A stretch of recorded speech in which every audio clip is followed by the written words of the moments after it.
It's time for story time. Wangare the storyteller is reading a book titled Lila and the Secret Rain. So open up your ears and let's hear what it's all about.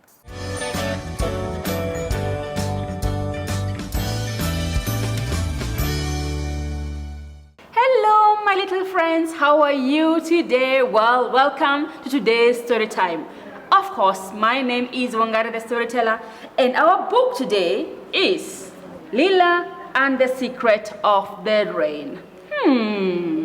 I wonder what secret the rain might bring. Well, let's find out together. For weeks and weeks, the sun beat down on the village where Lila lived. It was very hot, so hot that Lila, her mama and brother, and all the other villagers stayed inside their houses to keep away from the burning sun. It was too hot to gather firewood, too hot to weed the village garden, and even too hot to milk the cow. One night, Lila overheard her mama talking about the well that had dried up and the crops that were failing. Without water, there can be no life, Lila heard her mama say. Lila wanted so much for the sun to stop shining and for the rain to come.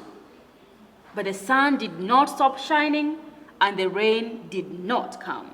One evening, Lila's grandfather told her a story about a man that he'd met once many years ago when he was just a boy himself. A man who had told him the secret of the rain. "You must climb the highest mountain," said the man to Lila's grandfather, "and tell the sky the saddest thing you know." Lila listened very carefully to what her grandfather said. The following morning, when the sun was still asleep, Lila left the village and set off to find the highest mountain she could find. She walked and walked and walked, and at last she found herself at the foot of a very tall mountain. Lila began to climb higher and higher and higher. And when she finally reached the top of the mountain, she began to tell the sky the saddest things that she knew. First, she told of the time her brother cut his leg while chasing a chicken in the village. Then, she told of the time she burnt her fingers while helping her mama cook. On and on Lila went, telling the sky the saddest things she knew. And at the end of each one, she looked to the sky for a sign of rain. But the sky remained blue and the sun still shone very brightly.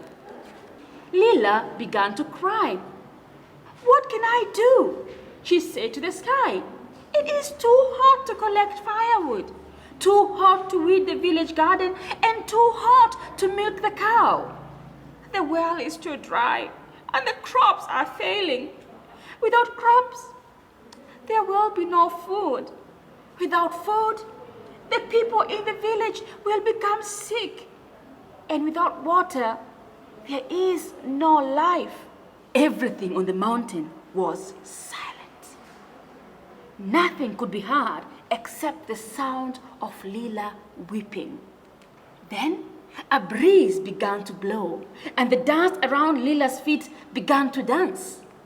Clouds began to fill the sky like a flock of big white birds, slowly blocking out the sun's scorching rays.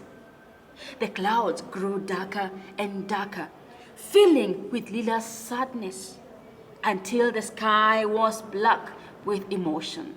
Suddenly, there was a flash of lightning across the sky, and a loud roar of thunder echoed around the mountain.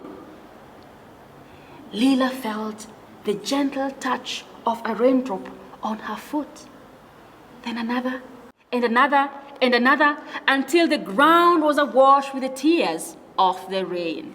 Lila joyfully lifted her hands up to the skies, for each raindrop felt like one of her mama's kisses. As fast as she could, she ran down the mountain. By the time she reached home, All the villagers were celebrating the rain with music and dancing. Lila's mama was very relieved to see her home again, safe and sound. She hugged her close while Lila's grandfather gave her a knowing smile. For only Lila and her grandfather knew that she had saved the village with the secret of the rain. Wow! Amazing, right? I didn't know that the rain had a secret.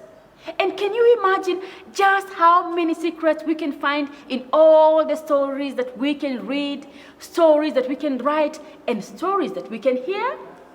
I wonder if there is a secret of the winds, a secret of the sun, and maybe even a secret of the forest.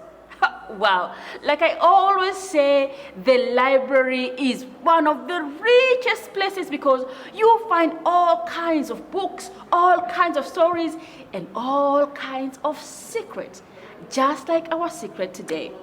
And I hope that you enjoyed the story because I definitely did. And until next time, grab a book, read a story, and enjoy yourself. Kwaheri!